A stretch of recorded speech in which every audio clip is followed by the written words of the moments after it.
Halaland لا marque halal.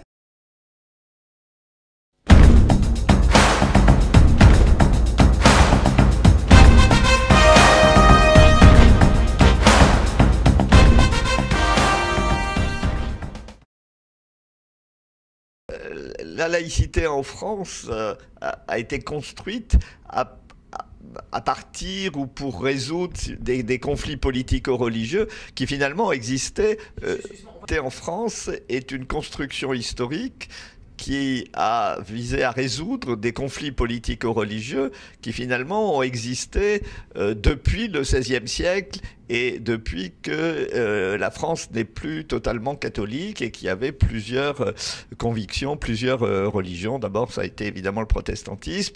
Les Juifs qui avaient été exclus au Moyen-Âge sont revenus aussi en France, si bien qu'au moment de la Révolution française, il y avait ces deux minorités, la minorité juive, la minorité protestante, et le catholicisme. Et au XIXe siècle, les conflits ont continué. Et dans l'établissement de la laïcité, il y a toujours eu deux tendances. Il y a eu une tendance dure qui en fait estimait que les religions étaient passéistes, étaient obscurantistes, et donc qui voulait combattre la religion. Et puis une tendance libérale qui, elle, voulait la liberté de conscience, la liberté de religion pour toutes les religions et toutes les convictions, et la neutralité de l'État, mais la neutralité de l'État, pas de l'individu, bien sûr. Bon. Et c'est cette tendance-là qui a gagné au niveau des lois. Mais l'autre tendance, évidemment, faisait de l'inflation verbale et donc a été souvent celle qui a essayé de capter le terme de laïcité, alors même qu'elle a été battue. Et le problème aujourd'hui, c'est qu'avec la simplification médiatique à laquelle on assiste, c'est les héritiers, disons, de la tendance dure, on peut appeler les ultra-laïcs, mais qui, à mon avis, ont une très fausse interprétation de la laïcité, qui font le plus de bruit et qui captent l'actualité. Et donc on a ce paradoxe en France d'une réalité laïque qui pour l'essentiel est tranquille et calme, et d'une actualité qui au contraire confond, disons, la laïcité avec une démarche anti-religieuse. La laïcité historique, celle qui a gagné historiquement, la laïcité libérale, c'est une laïcité qui est une forme de gouvernance politique. Et son problème, c'est que l'État puisse être l'État de tous ses citoyens. Et donc, que chacun puisse vivre tranquillement sa religion ou ses convictions non religieuses. Bon.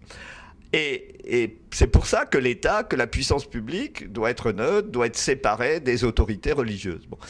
Alors, ça ne veut pas dire que la laïcité n'a aucune exigence vis-à-vis des citoyens. Elle a une exigence de respect de l'autre, de tolérance de l'autre et de la différence de l'autre. Bon. Et c'est en gros ça, cette laïcité historique qui a gagné. Bon.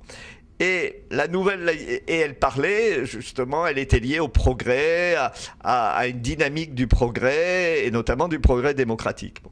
La nouvelle laïcité qu'on nous présente comme étant la laïcité d'aujourd'hui voudrait replier la France sur ses racines. On parle beaucoup des racines chrétiennes, voire des racines judéo-chrétiennes, mais qu'elles soient catholiques, chrétiennes ou judéo-chrétiennes, c'est la même chose. C'est la nostalgie d'un passé perdu, d'un passé dont on fait comme s'il n'avait pas eu de conflit, donc qui en fait n'a jamais existé. Et du coup, ce qu'on demande aux musulmans, ce qu'on demande à l'islam est impossible à réaliser, puisque ça serait de se conformer à un passé qui, en fait, n'a jamais existé, qui est complètement idéalisé. Et dans toute société démocratique, il y a des petits frottements, il y a des tensions, il y a des petits tâtonnements. Bon. Et l'essentiel, c'est pas de changer ces petits incidents en affaires qui sont montées en neige par les médias et dont on bassine, si je puis dire, si je puis exprimer par ce vocabulaire un peu familier, les téléspectateurs et les auditeurs. Et en leur faisant croire que c'est des affaires graves et que la République est en danger, alors qu'elle n'est pas du tout en danger, bien sûr. Alors, quand la laïcité a cette conception identitaire, et qu'on fait d'ailleurs de la laïcité une exception française, alors que en fait il y a beaucoup de pays démocratiques ont des éléments de laïcité ou sont laïques. Évidemment, du coup, la laïcité se relie indirectement, mais se relie à un certain nationalisme. Et du coup, elle glisse vers la droite dure, vers l'extrême droite.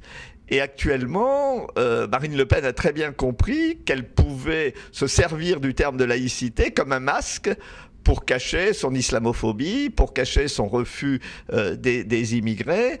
Et elle propose évidemment une laïcité qui est douce envers le catholicisme et dure envers l'islam, donc qui est une laïcité tronquée à deux vitesses.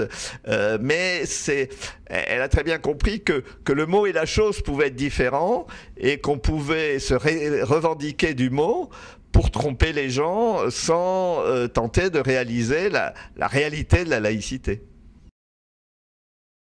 Moi, j'ai essayé de renverser, parce qu'au début, je trouvais que le mouvement Ni Soumise était très sympathique dans la mesure où il avait cet idéal d'égalité homme-femme. Et d'ailleurs, il y avait des jeunes femmes d'opinions assez diverses. C'était un mouvement pluraliste. Bon. Et puis, très vite, ce mouvement, je dirais, s'est normalisé en ne faisant plus aucune critique de la société dominante, et qui est la société où il y a des inégalités entre les femmes et les hommes au niveau du salaire, au niveau de la représentation politique, au niveau de plein de choses. Bon, pour finalement uniquement centrer sur ce qui se passe dans les quartiers, ce qui se passe dans les banlieues, et attaquer finalement globalement l'islam. Alors il y a une globalisation qui est faite, et puis en même temps une restriction, puisque on ne parle plus de la société en général. Bon.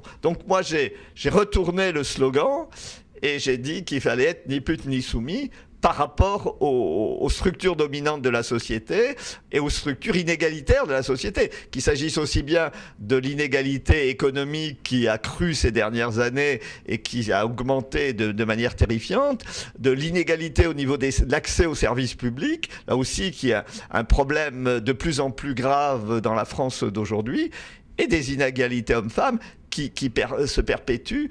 Et l'affaire Dominique Strauss-Kahn, d'ailleurs, a libéré la parole d'un certain nombre de femmes à ce sujet, et on a bien vu qu'il y avait un problème au sein même de la société politique. Je rappelle, par exemple, qu'il y a 18% seulement de femmes à l'Assemblée nationale, et donc 82% d'hommes.